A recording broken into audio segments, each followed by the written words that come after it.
Muito boa noite a todos. Sejam bem-vindos a mais um Papo MedCode, nosso bate-papo semanal sobre algum tema médico de alta relevância na nossa prática, onde eu, Dr. Áureo do Carmo, e meu amigo Dr. Guilherme Almeida conversamos sobre algum tema relevante.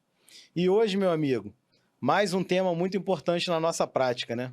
Sobre o que a gente vai falar Hoje a hoje? gente vai falar sobre DAOP, né? Doença arterial obstrutiva periférica.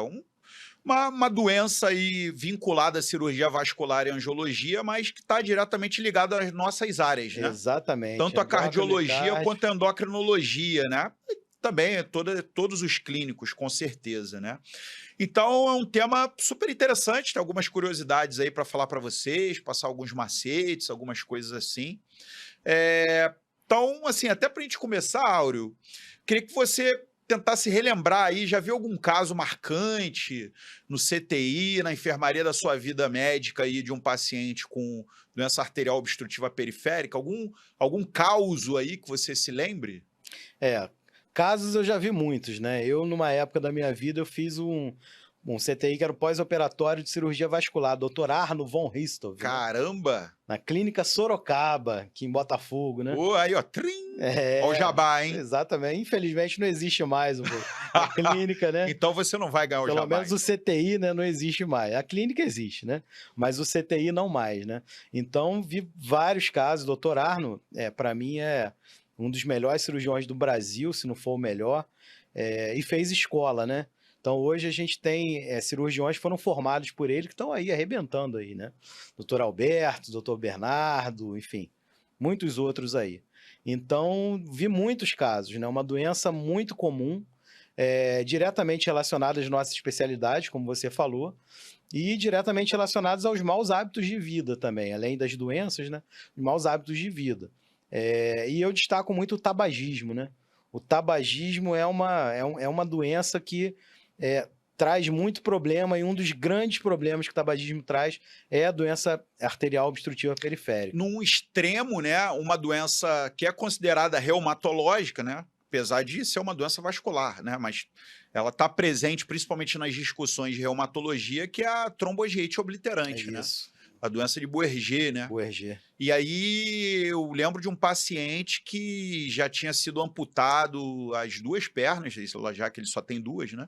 Então foi amputado as pernas, né, para evitar o pleonasmo, amputado os braços e estava com um maço de cigarro no bolso, pedindo para colocar o cigarro na boca e Doença acenderem. maldita, meu amigo. Você Tabagismo é acredita terrível, nisso? acredito. É uma droga que tem um potencial pior do que qualquer outra aí, né? Que é uma droga lícita, né? Esse é um caso emblemático que eu lembro de doença arterial obstrutiva periférica. Um outro foi um paciente pedindo, pelo amor de Deus, para amputar a perna dele Por na causa da dor, enfermaria, né? gritando por É. causa de dor, chorando, pedindo, pelo amor de Deus, para amputarem a perna. É, Isso foi uma coisa que eu fico até arrepiado só de lembrar, né. impactante, Então né? foram 2 situações aí que me marcaram muito na minha carreira até então. E aí eu queria começar a falar o que que é, né. O que que é a doença arterial obstrutiva periférica? Nada mais é do que um processo em que você não tem a perfusão de um membro, de uma extremidade adequada por uma oclusão arterial.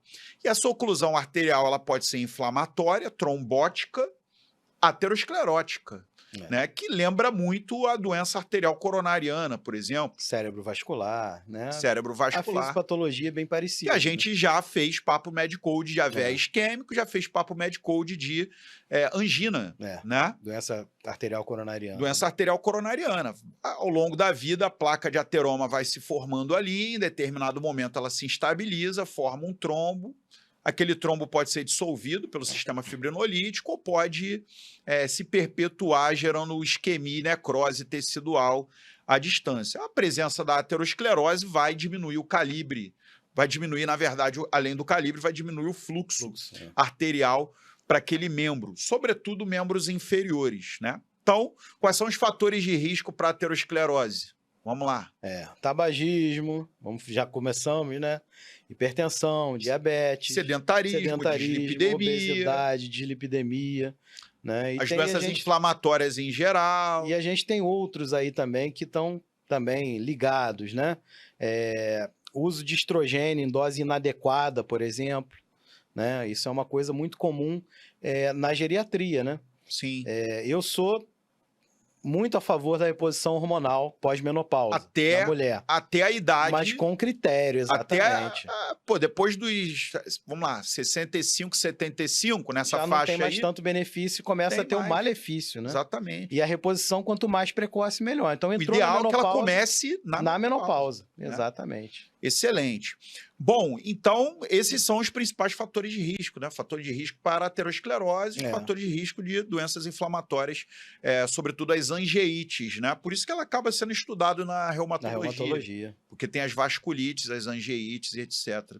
A tromboangeite obliterante é considerada uma vasculite, né?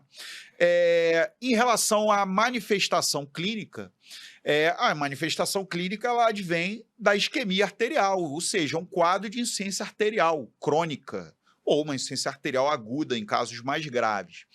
E eu costumo falar com meus alunos, né, que um quadro de insuficiência arterial, principalmente na doença arterial obstrutiva periférica, ela se apresenta pelos 6 P's. Você conhece os 6 P's? Não, essa daí eu vou aprender hoje. Primeiro P, purple. Purple em inglês é púrpura, né? Púrpura, roxo. Cianose, né? Cianose por lentificação de fluxo. 2, pole. Pole de polo. Polo de frio, né? Extremidade fica fria por baixa perfusão arterial. Gera menos calor na região. Terceiro P, pale. Pale é palidez. Palidez, aquele membro vai ficar branco por baixa perfusão. Pode ter um enchimento capilar periférico lentificado, por exemplo. 4, pulseless. Pulseless, redução do pulso ou ausência do pulso. Você vai palpar o pulso, está fraco, ou assimetricamente ou simetricamente, se os dois membros estão afetados. Mais um P, parestesia. Parestesia também em decorrência da baixa perfusão pela vasa nervorum. E o último P, PEN, que é o marcador aí de gravidade, que é a dor, né? A dor isquêmica que a gente citou anteriormente. Então, são os 6 P's da insuficiência arterial periférica, da insuficiência arterial acometendo vasos periféricos, principalmente. Somo esses a claudicação intermitente. Você sabe de onde veio o termo claudicação, Áureo? Não. Sabe quem me ensinou isso? Foi o bom e velho Enéas Carneiro, me ensinou essa. Grande mestre. Guilherme, claudicação vem de Cláudio. Cláudio era o 4º imperador romano. Augusto, Tibério, Calígula e depois Cláudio. Você sabe o que Cláudio tinha? Cláudio tinha uma sequela de poliomielite. Então, Cláudio era manco. Claudicar significa mancar, significa andar igual Cláudio. Nunca esqueço disso. Tem a imagem do Enéas Carneiro falando isso para mim agora. Né? Então, é aquele paciente que caminha uma curta distância, começa a sentir a queimação, a dor em queimação, a angina, digamos assim, no seu membro inferior, ele para, repousa, melhora. Volta a andar, volta a sentir dor, para, repousa, melhora. Em geral, normalmente a dor é mais na panturrilha, né? Onde tem uma concentração muscular maior e onde o vaso é mais fino. Né? E você consegue até quantificar em metros. Né? Exatamente. Ele tem claudicação a tantos metros. 10 metros. Tem claudicação a 50 metros. Isso é diretamente relacionado ao calibre. Ao calibre não, né? Ao grau de obstrução dali da Exatamente. Da artéria. Então veja que interessante como é rico, né, a semiologia da doença arterial obstrutiva periférica. Agora, pode aparecer lesões graves, feridas, necrose, úlcera na extremidade, alterações unguiais, onicose, né? Que fica aquela unha de papagaio. Né? A pele também é uma característica xerótica, né? É diferente, né? É uma pele que lembra um papel, né? Atrofiada, né? Exatamente. Pela má perfusão, né? Lembrar também outras coisas da semiologia, o índice tornozelo braquial. Isso. Inferior a 0,9, inferior a 1. Né? É assim, facilmente obtido, né? Basta você saber. E tem hoje aparelhos que fazem isso, né? Você mede a pressão, né, na artéria braquial e também na altura do tornozelo e faz essa razão, né? Isso. Existem outras manobras aí, a gente andou falando aí de algumas delas ao longo do trajeto. Bom, Áureo, aí eu queria falar para você o seguinte, e o tratamento desses pacientes? Tratamento não farmacológico. Quais são os hábitos que você acha que tem que valorizar aí para mudar? Olha, o tratamento não farmacológico, aí vale a mesma recomendação Para para angina. qualquer doença vascular, né? Para angina. Com uma característica de que esse paciente, ele em geral tem um esforço bem limitado por causa da doença dele. Então, obviamente, você não pode fazer esse paciente fazer o esforço até ter o sintoma, Também. né?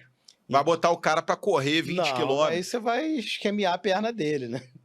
E aí vai ter uma dor em alta intratável, vai fechar intensidade. aquele negócio, não pode. Não tem como. Mas o que dói, na verdade, né, a produção de ácido lático, ela acontece mais na musculatura. Então, na verdade, você tratar sintoma, você pode tratar o sintoma, melhorar o sintoma com um condicionamento muscular. E aí, óbvio que a atividade física vai ajudar. Dentro do limiar Dentro daquele do limiar indivíduo. dele. Aí tem que ser uma né? coisa, idealmente, aí supervisionada, né? Com orientação. Combater a obesidade, Combater a com dieta, obesidade, parar de fumar. compensar o diabetes. Parar de fumar é a principal medida. Se o sujeito fuma, é a primeira coisa que ele tem que fazer. E muitas das vezes você não precisa fazer mais nada, né? Só parar de fumar já resolve o Tratar problema da claudicação. hipertensão, Tratar a hipertensão, compensar a diabetes, renal crônico, né? reduzir o peso, Esse aí, o renal Aí crônico são vai as- sofrer o retratamento dele, mas vai acabar evoluindo também com doença arterial obstrutiva periférica, né? E o farmacológico? E o farmacológico, você vai fazer de tudo para melhorar aquele fluxo arterial ali, né?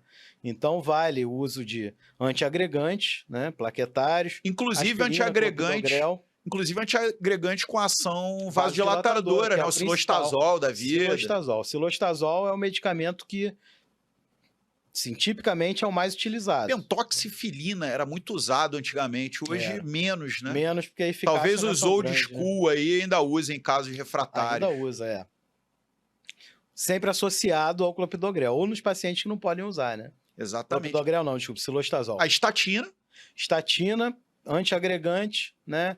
O cilostazol, né?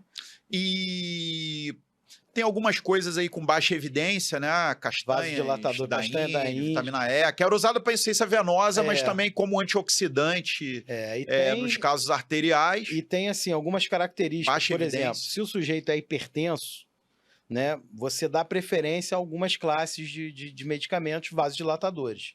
Então, por exemplo, nitratos são bem indicados. Talazina. Hidralazina, amlodipina, né? Na verdade, qualquer bloqueador de canal de cálcio vai ajudar também. Com certeza, com certeza. E o que a gente não deveria fazer, né? Uma contraindicação ao beta-bloqueador também, né? Isso. Que é tomar Principalmente cuidado, bloqueadores né? mais antigos, Principalmente né? Atenolol, Os propranolol, mais antigos, né? que não, Isso que que eu não ia são falar. nada seletivos. Nada né? seletivos. E, inclusive, isso vale para pacientes descompensados, digamos assim, do ponto de vista da sua doença arterial periférica. Com né? certeza. E outras coisas que a gente também não deve fazer, né? Por exemplo, cafeína. Cafeína é um vasoconstrictor. Exatamente. Esses energéticos, muitos deles também têm componentes adrenérgicos na formulação, também que funcionam como vasoconstrictores. Então, tudo que for vasoconstrictor está relativamente Então, contraindicado. na verdade, Não você tenta absolutamente. vasodilatar e Vasodilatar. tenta combater a fisiopatologia, Isso. que é a aterosclerose. E você tenta retirar os fatores de risco. E o Esse controle paciente também ambiental, né? É importante o paciente manter o membro também aquecido. Por mais que a gente more num país que não é frio, né? Mas a isso gente gera tem mais vasoconstricção. mais vasoconstricção e a piora da isquemia. Então, no hospital é muito comum, né? A gente ter Ar-condicionado paciente, por exemplo, bombando. no CTI, faz Bota a uma meiazinha, bota, né? uma meia que a gente faz, né? Muitas das vezes com aquele algodão ortopédico, né? E atadura ali, para manter o membro aquecido. E é lógico, né? Vai ter uma avaliação de cirurgia vascular. Esse paciente tem indicações cirúrgicas, né? Isso. As principais é a presença de lesão necrobiótica. O paciente tem uma úlcera infectada, mal perfundida, você tentou fazer antibiótico, não resolve, a úlcera não evolui com cicatrização, só está evoluindo com piora, tem baixa perfusão naquele membro, Aí tem que revascularizar. gangrena, vai ter que passar por uma cirurgia, É. né? Com desbridamento, amputações. E antes de chegar nesse extremo, né? Se o paciente já tem isquemia, Se ele tem possibilidade de bypass. se ele já tem isquemia Ou de dente, andarterectomia, dependendo do caso, da localização. às vezes até simplesmente a Terapia desobstrução... endovascular, né? Desobstrução mecânica, né? É o catéter de Fogart, né? O Fogart. Então passa o Fogart pelo menos para desobstruir, né? E já Então, reperfunde isso aí mesmo. é o cirurgião vascular que vai definir se ele vai fazer um Aí é o bypass, especialista, né? Ou se ele vai fazer uma terapia endovascular, com passar um Fogart, se ele vai fazendo arterectomia, isso aí, Stent, etc. vai colocar um stent, né? Além da lesão necrobiótica, dor intratável, né? Que a gente acabou falando daquele nosso paciente, do paciente anteriormente, né? Dor em repouso, intratável, né? E o paciente com refratariedade ao tratamento, né? Então, doença arterial obstrutiva periférica, a gente acaba vendo muito no contexto de tabagismo, síndrome metabólica, né? E doença aterosclerótica em geral. Mais algum recado, Áureo? Quer falar um pouquinho de exame? A gente não falou, exame de imagem. O exame de imagem, assim, hoje a gente tem... Doppler, angiotensina, o Doppler angiografia arterial, que eles Doppler fazem. arterial é o primeiro, né? O exame de screening, de avaliação inicial, é o Doppler arterial. É um exame simples, né? Não invasivo, né? Não precisa usar contraste, nada disso. Angiografia é uma coisa boa para visualização, né? Você olha, mas aí já é um exame que exige um contraste. Ele pode fazer intraoperatório, inclusive. Pode também. Né? Hoje a gente tem anjo-TC de membros inferiores. Anjo-TC também. Observa tudo ali. Anjo-ressonância, né? Mas o primeiro exame é o Doppler, né? O Doppler arterial é o que te dá para o clínico, inicial, para o clínico, ambulatorialmente falando, né? Exatamente. Já consegue ter uma ideia muito boa. Bom, satisfeito, Áureo? Satisfeito, meu amigo. Tema muito importante aí, relativamente comum na nossa prática. Exatamente. Então, agradeço o acompanhamento de vocês mais uma vez no Papo Med Code. Voltem na semana que vem. Um abraço e até lá.